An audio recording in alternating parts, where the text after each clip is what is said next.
잘 듣는 회원님들 안녕하세요. 말 많은 소녀입니다. 반갑습니다. 네, 오늘은 정말 많은 분들의 요청으로 모시게 된 분이에요. 강의계 뉴진스. 뉴진스 말고 뭐 아이유 뭐 이런 거 해드릴까요? 네, 우리 오은환 대표님을 모셨습니다. 강의를 45억 원어치를 파신 거죠? 이런 역사가 없었다고 하더라고요. 업을 한번 바꾸셨잖아요. 그쵸. 그리고 그 업을 바꾸실 때 굉장히 불안해 하시고 맞아. 근데 이렇게 전환을 해서 너무 잘 되셨단 말이에요. 그럴 수 있었던 비결 같은 거 듣고 싶어요. 왜냐면 저 지금 업을 바꾸고 싶어서 빗쫑긋 막 이래. 강의가 잘 됐다라고 사람들이 얘기를 하지만 저는 강의가 잘 됐다고 생각하지 않아요. 무슨 그래요? 말이냐면 네. 수강생들이 잘 된 거예요. 아. 그러니까 수강생들이 너무 잘 됐다 보니까 왜 이렇게 다들 잘 돼? 그 중심에 뭐가 있어? 그게 뭐야? 이러다 보니까 그럼 나도 한번 들어볼까? 이건 건데 수강생들을 어떻게 보면 현직에서 열심히 살고 있었는데 온라인에 집을 짓는다고 또 이렇게 어디서 표현을 하더라고요. 그런 거를 아직까지 하지 못하신 분들이 좀 뒤늦게 SNS나 온라인으로 진입하는 거를 이제 알려주셔가지고 이렇게 다들 잘 됐는데 되게 잘 되는 수강생도 있지만 뭐 별로 잘 안 되는 사람도 있을 거 아니에요. 그럼요. 그 차이가 뭐예요? 누적된 과거 히스토리. 좀 더 풀어서 말씀해 주실 수 있나요? 그러니까 이게 비유하자면 물로 비유하자면 우리가 물이 끓으려고 하면 100도까지 올라가야 되잖아요. 네. 근데 예를 들어 강의를 만나기 직전이 89도, 93도였던 사람들이 있어요. 네. 근데 거기에 탁 7도가 올라가니까 파글파글파글 하고 끓는 거예요. 근데 당연히 0도씨인 상태에서 오는 사람들이 있어요. 네. 예를 들어서 나는 컴퓨터 써본 적도 없어. 나는 핸드폰도 사실은 2G야. 나는 문자 말고는 카톡도 안 해. 나 인스타도 싫어해. 나 SNS는 인생의 낭비라고 생각했었어. 유튜브 하려고 왔는데 또 유튜브 안 봐. 그리고 밥 먹기 전에 사진 찍는 사람들 난 진짜 혐오해. 그리고 뭐 블로그 쓰고 인스타 하는 사람들 너무 관심충인 것 같아. 뭐 이런 식으로. 심지어 혐오까지 가 있었다. 그러면 이거는 냉동실에서 나온 거거든요. 그쵸. 0도도 아니야 이거는. 냉동실에서 막 나온 거야. 일단 해동도 해야 되고 그게 그렇게 나쁜 게 아니다. SNS 그렇게 인생의 낭비도 아니고 저거 그렇게 꼭 관심충들만 하는 것도 아니고 저거 그렇게 허세 가득한 공간 꼭 그렇게만 바라볼 것도 아니고 그냥 도구다. 저거 그냥 중립적으로 바라봐도 된다. 이게 해동 단계거든요. 네. 해동하는 데만 한참 걸려. 근데 그렇게 생각하시는 분들이 강의를 듣는 것도 저는 좀 약간 충격인데요. 공포에 질려서 듣는 거죠. 이 세계를 내가 모르다가 그쵸. 이 업에서 완전 밀려나 버릴까 그쵸. 봐. 그리고 너무 모두가 해야 된다고 얘기를 하니까 이거 마치 약간 대한민국 사람들한테 영어 안 하면 안 돼라고 하는 공포랑 비슷한 거 아닐까요? 약간 온라인 모르면 안 돼. 이거를 너무 이제 공포들을 주입을 하니까 공포에 질려서 들어왔는데 제가 오히려 해동을 시켜드리는 건 그렇게 무서워할 필요 없어요. 그냥 재미로 하는 사람도 많고 이거 그렇게 긴장할 얘기 아니야. 그리고 꼭 못해도 괜찮아요. 이런 거부터 이제 해주셔야 되는 거예요. 진짜 해동부터 한다는 말이 그 표현이 되게 맞는 것 같아요. 그리고 그걸 해줘야 돼. 해동부터 해야 돼. 그러니까 지금 97도 왔다 100도 된 사람들 쳐다보지 말고 저기는 그냥 눈에 안 보이지만 물이 끓어 있어. 그러니 톡 건드리면 끓는 거고 나는 해동하고 그리고 물을 가하고 그럼 온도가 올라가잖아요. 네. 내가 다시 에어컨 틀 거 아니잖아. 그러면 나도 올라간다. 이것만 알려주면은 그런 거였구나. 오케이. 내가 냉동인간 아니니까. 그러면은 결국에는 잘 되는 사람이랑 안 되는 사람이 어떤 뭔가 자질이라든가 그런 거라기보다는 타이밍 내지는 선입견? 이런 게 좀 가장 크게 작용을 하는 건가요? 내재된 믿음. 나는 안 돼. 어차피 뭐 태어나길 잘못 태어났어. 대한민국에 태어난 게 이미 잘못된 거야. 뭐 이렇게 생각을 하면 뭘 못해요. 근데 내재된 믿음이 만약에 대한민국에 태어난 게 얼마나 좋아. 블랙핑크가 전 세계로 휩쓸고 있어. 김연아가 전 세계로 휩쓸고 있어. 우리나라가 뭔가를 해가지고 1등 못한 게 어딨어? 완전 유리하지. 이렇게 바라보면 또 기회가 너무 많거든요. 그럼 어떻게 보면 약간 그 마인드셋의 차이가 엄청 크죠. 예, 되게 거의 크다는... 그게 전부인 것 같아요. 근데 저도 그 생각 많이 해요. 인생은 약간 기세다. 진짜. 이 마인드셋이 어떠냐에 따라서 되게 다른 선택들을 저도 할 수 있고 그리고 비슷한 상황에서도 느끼는 행복이라든가 고통의 차이가 되게 크다고 완전 저도 다르죠. 생각을 해요. 제가 최근에 읽었던 책 중에 그 하버드 대학에서 요즘에 되게 잘된 사람들 분석해가지고 네. 되게 깊이 있게 다룬 책이 있어요. 네. 다크호스라는 책인데 네. 그 책을 읽으면서 너무 많이 공감을 했는데 이제 앞으로 바뀌는 세상은 옛날과 너무 달라졌기 때문에 자기 내면에 있는 미시적 동기에 관심을 갖는 사람들이 잘 될 수밖에 없다. 그게 무슨 말이에요? 미시적 동기? 자기 안에 있는 네. 되게 섬세한 동기들을 귀 기울여주는 사람. 그러니까 예를 들어서 내가 과일 깎는 걸 되게 즐거워하네. 내가 과일 깎는 걸 너무 좋아하다 보니까 되게 예쁘게 깎네. 어머, 내가 깎아놓은 과일은 그러다 보니까 작품이 됐네. 아, 이거 얼마나 즐거운지 몰라. 막 이렇게 생각하는 사람들이 네. 예를 들어서 그렇게 과일을 깎는 것이 발전하고 발전해가지고 과일 아티스트가 돼버리는 거야. 요번에 실제로 우리 수강생 중에 진짜 사과 다듬는 걸로 무엇이든 물어보세요. KBS에 나간 분이 있어요. 아, 진짜요? 근데 어떻게 다듬으시길래 되게 궁금하다. 그러니까 네. 멜론이든 사과든 수박이든 너무 예쁘게 다듬으시니까 네. KBS에서 찾아온 거예요. 생방송에 나가자고. 근데 그런 식으로 이 다크호스가 미국에서 나온 책이잖아요. 그러니까 미국 전역을 놓고 전 세계를 놓고 별의별 직업을 다 조사를 한 거예요. 심지어는 시체 처리사까지 봤어. 근데 그렇게 각양각색의 각종 직업의 사람들을 봤더니 자기 내면의 소리에 귀를 기울이면서 자기가 하는 일을 굉장히 기쁘게 자기 기준으로 밀고 나가는 사람들. 이 사람들이 이제는 히어로가 되는 세상이 돼버린 거예요. 그게 왜 가능하냐? 평균이 무너졌고 미디어가 다 연결돼 버렸고 우리가 무엇인가에 굉장히 좋아하는 현상이 있다라고 하는 것을 그냥 누구에게나 보여줄 수가 있고 어딘가를 거치지 않아도 그걸 소통할 수 있는 세상이 왔다 보니까 사람들은 진심을 느끼는 거죠. 그러니까 생각해보면 과거에는 우리 클 때만 해도 좋은 교육을 받으려고 하면 시험을 통과했어야 됐고 네. 내가 교단에 서려고 하면 고시를 통과했어야 됐고 내가 방송에 나가려고 하면 아나운서가 됐어야 됐고 네. 이런 식으로 그 필터를 거치지 않으면 어딘가 갈 수 없었잖아요. 네. 그러니까 필터를 지나간 사람들은 뭔가가 열리지만 그 필터를 못 지나간 사람들은 어떡하지? 이거였단 말이에요. 근데 요즘에는 그냥 내가 갑자기 얘기를 한 것이 오늘 즉시 100만 명을 만날 수 있는 세상이 돼버렸어. 내가 되게 진심이고 내가 되게 이 사안에 대해서 너무 즐거울 수 있고 사실은 밖의 영향을 별로 안 받아. 이런 빛나는 거예요. 약간 그 얘기가 생각났어요. 그 박막내 할머니가 내 장단에 맞춰서 혼자 놀다 보면 재밌어하는 사람들이 같이 와서 본다고 했나? 맞아요. 그러니까 그게 그런 세상인 것 맞아요. 같아요. 맞아요. 그러니까 옛날이, 그러니까 예를 들면은 어떤 자리를 만들어 놓고, 그러니까 공석을 만들어 놓고 거기에 맞는 사람을 약간 선발을 했다면 이제 진짜 자리를 깔고 자기가 노는. 맞아요. 진짜 그런 세상이 맞아요. 됐구나. 그리고 그렇게 저는 그래서 동심원이라고 표현을 많이 하는데 네. 내가 있는 자리가 가운데면 이 마이크 생긴 것처럼 그 주변을 이렇게 동심원을 그릴 수가 있잖아요. 네. 누군가는 그 원을 되게 크게 가져가고 싶을 거예요. 예를 들어 조던 피터스는 유튜브에 막 900만 명 있잖아요. 네. 그러면 동심원의 크기가 900만 명인 거예요. 근데 예를 들어 오은하는 유튜브에 2,500명이 있잖아요. 그럼 난 불행하냐? 안 불행하거든. 그냥 내 동심원이 2,500명이어도 사실 그분들이 눈앞에 있다고 하면 사실 되게 숫자가 많아요. 제가 현장에서 사람들을 한 달에 35명 단위로 만나거든요. 네. 긴장될 정도로 많은 숫자예요. 왜냐하면 그분들 한 분 한 분 눈 마주치면서 내가 4주라는 시간 동안 이분들의 이름을 다 외워야 되겠다. 그리고 이분들이 무슨 일을 하시는 분들인지를 다 기억해야겠다. 생각보다 빡세거든요. 네. 그럼 맞아요. 내가 35명을 온전히 담는 것도 엄청 어려운 일인데 그거에 한 10배 되는 3,500명이 와 있다? 사실 엄청 큰 거거든요. 그러니 내가 나 주변에 한 1,000명만 있어도 나 진짜 좋아하고 내가 진짜 좋아하는 일을 공유할 수 있는 진심으로 할 수 있는 일을 열심히 해보겠어. 그럼 그게 막 엄청 확산되는 세상인 거잖아요. 네. 그러니까 되게 꿈꾸기에 따라서는 그 동심원을 엄청 키울 수도 있는 거고 누군간 잠그기도 해요. 그래서 진짜 왜 자족하는 사람들 보면 비공개 계정으로 돌리잖아요. 맞아요.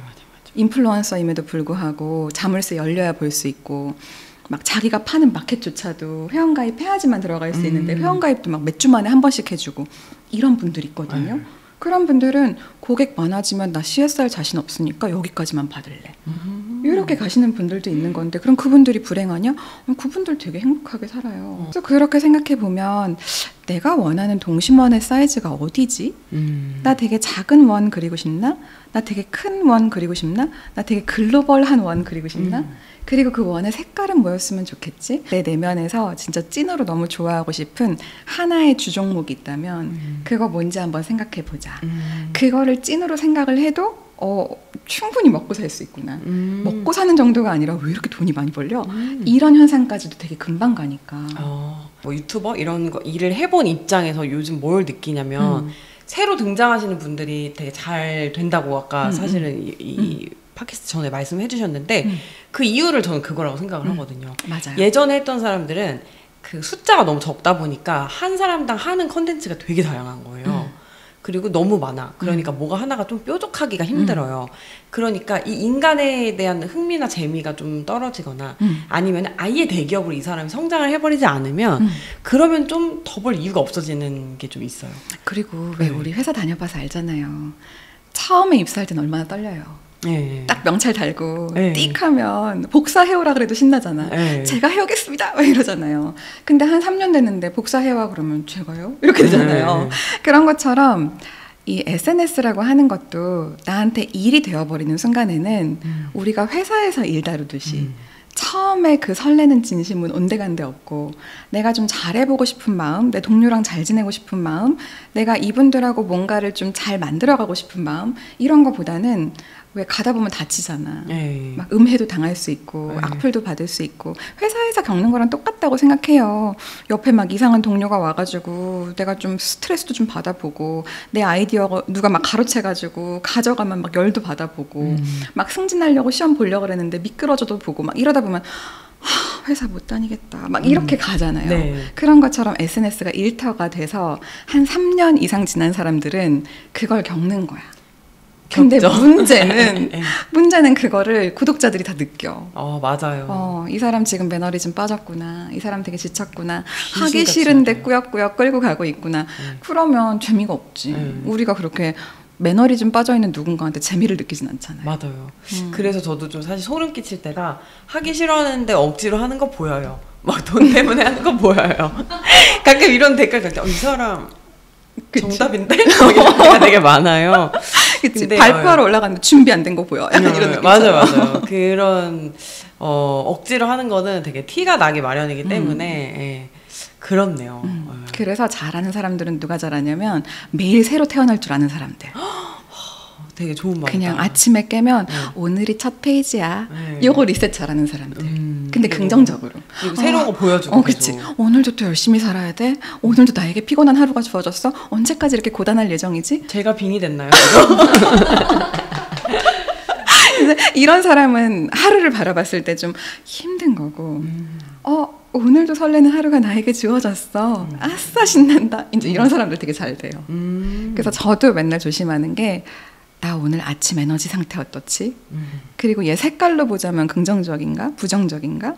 나 지금 혹시 다운되어 있진 않은가? 이거 점검하는 거거든. 그러면 혹시 은환 대표님한테서 내가 이런 마음은 좀 약간 버려야 되는 게 아닌가? 이런 부분은 수정을 하면 더 성장할 수 있지 않을까? 뭐 이런 게 있을까요? 되게 좋아하는 책 중에 고정 마인드셋, 성장 마인드셋 이거를 이렇게 교차해서 계속 보여주는 책이 있어요. 네. 마인드셋이라는 책인데 난 그래서 거기다 포스트잇을 막 붙여놨어요. 네. 내가 깨고 싶은 것들. 대표적으로는 뭔가 새로 들어갈 때 난 여기서 반드시 100점을 맞을 거야. 그게 완벽주의. 되게 좋을 것 같지만 안 좋더라고요. 공포에 질리게 해. 100점 못 맞으면 어떡하지? 내가 여기서 나쁜 평가를 받으면 어떡하지? 요번에 이제 9월 달에 대학원에 복학을 해요. 네. 이 책을 읽기 전까지는 교수님들이 나 오랜만에 돌아와서 공부하는 거 다 까먹었다고 혼내면 어떡하지? 그리고 오랜만에 영어로 논문 읽고 영어로 보고서 쓰려고 그러면 되게 힘들 텐데 어떡하지? 계속 그런 고민을 했어요. 근데 그 안에는 무슨 생각이 있는 거냐면 데드라인 안에 내가 뭔가를 제출을 하게 될 텐데 그것들이 형편없는 점수를 받으면 어떡하지? 이제 이거를 생각하니까 복학 너무 힘들다 이렇게 생각을 한 거예요. 그게 막 괴롭힐 정도로 그 시작 전에 공포가 있는 거예요? 그렇죠. 나는 분명히 되게 어려울 거야. 저거에서 좋은 점수를 받는 건 쉽지 않을 거야. 나는 근데 또 좋은 점수를 안 받으면 내가 스스로 스트레스를 받을 거야. 아마 이게 연쇄적으로 일어나는 거죠. 근데 그런 식으로 예를 들어서 모든 것에 있어서 시작을 했다면 난 잘해야 돼. 요것만 깨부셔도 너무 즐거워지더라고요. 크리에이터인 친구들이 여러 명이 있는데 그중에 이제 편집을 직접 하는 친구들이 몇 명 있고 네. 외주를 맡기는 친구들이 몇 명 있어요. 네네. 제 생각엔 반반인 것 같아요. 네네네. 근데 그 중에서 온전히 다 자기가 하고 그리고 되게 즐거웠어 라고 얘기하는 사람 중에 한 명이 우리 말 많은 소녀님이에요. 서영님이에요. 네. 그래서 나는 그게 되게 신기해 보였었어요. 왜냐면 나한테는 편집이 너무 어려운 거니까. 약간 영어 배우고 이런 거랑 좀 비슷하게 저는 미국에서 태어나서 미국에서 공부 잘하고 막 학식 있는 사람처럼 영어를 잘하는 게 목표가 아니라 그냥 내가 맥도날드 가서 햄버거만 사 먹으면 되거든. 그게 목표면 저는 그 정도는 제가 할 수 있다고 생각을 하거든요. 그게 정확히 마인드셋이더라고요. 그러니까 내가 아까 내재된 믿음 막 이런 얘기를 했는데 그게 뭐냐면 고정 마인드셋은 모든 순간을 시험으로 보는 거야. 그러니까 영어를 시작해도 나는 토익을 잘 봐야 돼서 영어를 시작했어. 내가 영어 공부를 했다면 자격증을 따야 돼. 중국어를 공부하기로 했으면 기왕이면 맷급을 따야지. 뭐 컴퓨터를 하기로 했으면 워드 프로세서 자격증은 있어야지. 뭐 이런 식으로 약간 우리나라 사람들이 모든 영역에서 자격증을 만들어 놓고 장사를 하고 있잖아요. 네네네. 그리고 그거를 괜히 이렇게 하나 따놓으면 그냥 내가 쓸데도 없는데 든든해. 매달 수집한 것처럼. 이번에 퍼스널 컬러 뭐 맞아요. 그것도 땄어요. 도대체 뭔가 싶어가지고 한번 그러니까. 땄어요. 네. 근데 그거를 그렇게 뭔가 싶어서 즐거워서 이러면은 그건 성장 마인드셋. 나 성장 마인드셋이구나. 그치? 네. 근데 그거를 떨어지면 어떡하지? 나 운전면허 시험 볼 때도 밤샜었어. 필기 시험에서 만점 맞고 싶어서. 대박. 미친 거지. 60점만 넘으면 합격하는데. 그러니까 쓸데없는 100점. 그게 이상한 믿음인 거야. 그래서 공부를 그러니까 고대 간 거긴 해요. 근데 되게 쓸데없어. 내가 봤을 때는 그러니까 불필요한데 힘이 너무 들어가는 거야. 그러니까 뭐 예를 들어 편집을 하려고 해도 나는 편집은 이 정도는 해야지 편집을 했다라고 생각하는데 거기까지 가려면 너무 힘들 예정이니까 외주를 맡기기로 하자. 막 일로 가버리는 거지. 근데 서영이 말대로 그냥 내가 즐거우려고 내가 말통하려고 뭐 좀 못하면 어때 사람들이 그냥 인내해 주겠지 이렇게 생각하면 점점 더 뭐 겉편집도 잘할 거고 그 사이 기술도 발전할 거고 기술이 발전한 걸 내가 캐치도 빨리 할 거고 이로운 게 되게 많거든. 오래가는 사람들은 특징이 있어요. 할 때 항상 나오는. 저를요? 그럼요. 제가 무슨 특징이 있길래? 지금 그렇게 잘하던가요? 지금 얘기한 그 마인드셋이 다 저는 처음 만난 순간부터 느꼈어요. 그냥 해보는 거? 나 책도 사실 서영님이 저 책 시동 걸었거든요. 예, 맞아요. 내가 만약에 책이 나와서 잘 되면 다 서영님 덕분이에요. 언니 그럼 저 맛있는 거 사주시는 거예요? 당연하지. 진짜로. 우리 어디였지? 이렇게 여러 층 있는 카페 기억나요? 예. 거기 지하에서 되게 넓은 소파, 나 아직 장면도 기억나. 근데 책은 너무 어려울 것 같아. 그리고 책은 써놓으면 수정도 못 하잖아. 뭐 블로그는 수정이라도 가능한데 책은 꽂히면 끝이잖아. 그랬더니 언니 책도 2권, 3권 쓸 수 있어요. 제가 그랬어요. 첫 책이 망하면 빨리 2번째를 쓰세요. 제가 막 이렇게 얘기했거든요. 근데 그때도 난 진짜 그게 충격이었어. 그래요? 왜냐면 나한테 책은 그냥 오타가 나도 못 고치는 되게 고정된 어떤 물질, 되게 부족한 상태에서 뭔가가 나오면 어떡하지? 라고 또 시작하기 전부터 긴장하는 거지. 근데 그때도 서영이가 그냥 너무나도 편안하게 첫 책 망하면 어때요? 2번째 책 잘 되면 되지. 그때 제가 책을 쓰기 전이어가지고 그런 식으로 제가 막말을 했는데 저도 당연히 책 쓰기 전에 그런 공포가 있었어요. 그래서 항상 저도 하는 얘기가 진짜 유튜브 뭐 올리고 이런 거는 지우기라도 하지 책은 내가 그 집 다 찾아가가지고 불사지를 수도 없고 이걸 어떡하지라고 이제 생각을 했었는데 근데 어차피 다 책은 썩어요. 한 몇천 년 지나면 다 썩고 안 썩나 몇천 년에 그리고 그 책을 읽으면 다 죽어요. 모든 건 다 끝나요. 그리고 사실 살아있는 동안에도 그 책을 막 그렇게까지 기억하거나 막 의미를 가지지 않아요. 대부분은 아마 챕터 1 읽다가 책장으로 들어가지 않을까. 않아요. 맞아요.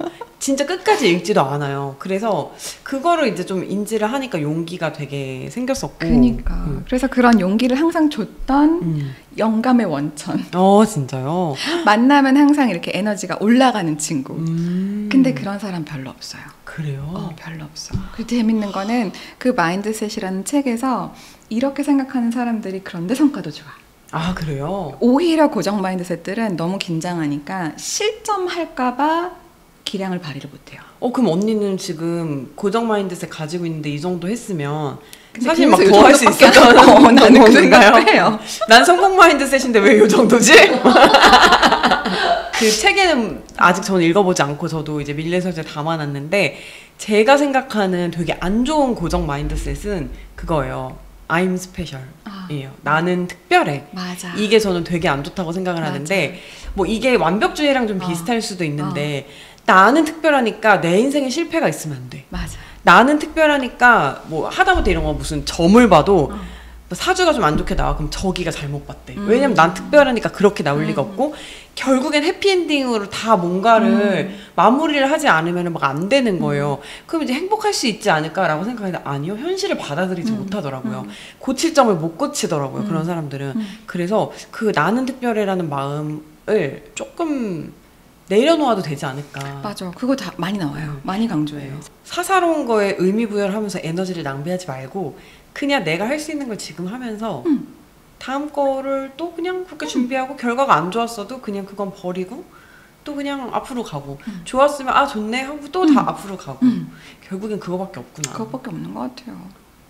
성공의 시크릿 나만 모르는 엄청 쉬운 방법 이런 거 있었으면 좋겠는데 없네. 없는 것 같다. 항상 이렇게 인터뷰 분들을 모셨던 거는 궁금했어요. 뭔가 비밀이 있지 않을까. 근데 사실은 부의 비밀, 성공의 비밀도 궁금했지만 그러니까 행복의 키가 있지 않을까. 그러니까 공통되게 여러 가지 답을 모으다 보면은 아니 그게 오죽 궁금하면 20년 동안 심리학을 공부를 했겠어요. 뭔가 가르는 게 있나? 뭔가 중요한 게 있나? 핵심하는 관통을 내가 혹시 모르는 거 아닐까? 지금 우리가 얘기한 게 다더라고요. 그러니까 없어. 꼼수는 없고 그리고 우리가 어떻게 보면은 운이 굉장히 많이 따르거나 우리가 모르는 비법이 숨어 있을 거라고 생각하는 그 SNS나 이런 영역에서도 결국에는 자기가 꽉 찬 사람이고 단단한 사람이어야 끓고 그 끓는 게 또 오래 갈 수 있다는 맞아요. 그런 이야기가 그리고 한편으로는 그렇게 해서 뭐가 잘 되고 나면 누군가는 그걸 운이었다 이렇게 얘기하고 누군가는 그걸 은혜였다 이렇게 표현을 하는데 그러다 보니까 결국 뭐 운도 필요하지 않냐 은혜도 필요하지 않냐라고 하는 것도 부정은 안 해요. 그런데 중요한 건 뭐냐면 그 흐름이 나한테 와도 내가 끌어있지 않으면 그거 못 잡고 놓치더라고. 하나씩 추가되는 것들이 아 얘도 만점 맞아야 되는데 쟤도 만점 맞아야 되는데 아 얘 못하면 꽈락인데 아 얘 못하면 떨어지는 건데 이렇게 생각했던 인간이었는데 지금은 그냥 이미 가진 것이 너무 감사한데 여기에 이것도 추가되면 참 감사하겠다. 아니어도 괜찮고 이렇게 생각하니까 너무 좋더라고요. 나로 서고 싶으신 분들을 위해서 뭔가 조언을 해주시면 좋을 것 같아요. 뭐 조언이 아니고 위로도 괜찮고. 용기를 내도 괜찮다랑 하나 더 얘기해주고 싶은 거는 어차피 내 인생이다. 내가 바로 서 있어야 나로 선다는 것이 되어야 그게 됐기 때문에 옆에도 도울 수 있고 그리고 누군가가 넘어지려고 할 때 일으켜서 해올 수 있는 여력도 있고 그러니 그것을 하는 것은 너무 가치가 있다. 이기적이라고 생각 안 했으면 좋겠다. 용기를 내도 괜찮다. 내가 나 스스로가 좀 온전히 세보려고 한번 노력 한번 해보자. 그거에 되게 힘을 실어주고 싶고. 그래서 아니 많은 분들이 또 뭐 강의로 만나보셨을 거고 SNS 광고 진짜 많이 나와요. 맞아요. 인스타그램 광고가. 맞아요. 거기서도 또 막 그분이구나 이제 이렇게 보셨을 수도 맞아요. 있는데 결국에 오늘은 뭐 SNS 뭐 이런 걸 다 떠나서 그냥 인생을 관통하는 약간 마음가짐에 대한 좋은 이야기를 저희가 들은 것 같아가지고 너무 감사합니다. 감사합니다. 네. 초대해 주셔서 감사합니다. 네, 자 그러면 잘 듣는 회원님들 모두 잘 자요. 안녕. 행복한 그 성공의 비법 아는 사람 있으면 DM 주세요. 나도 궁금해.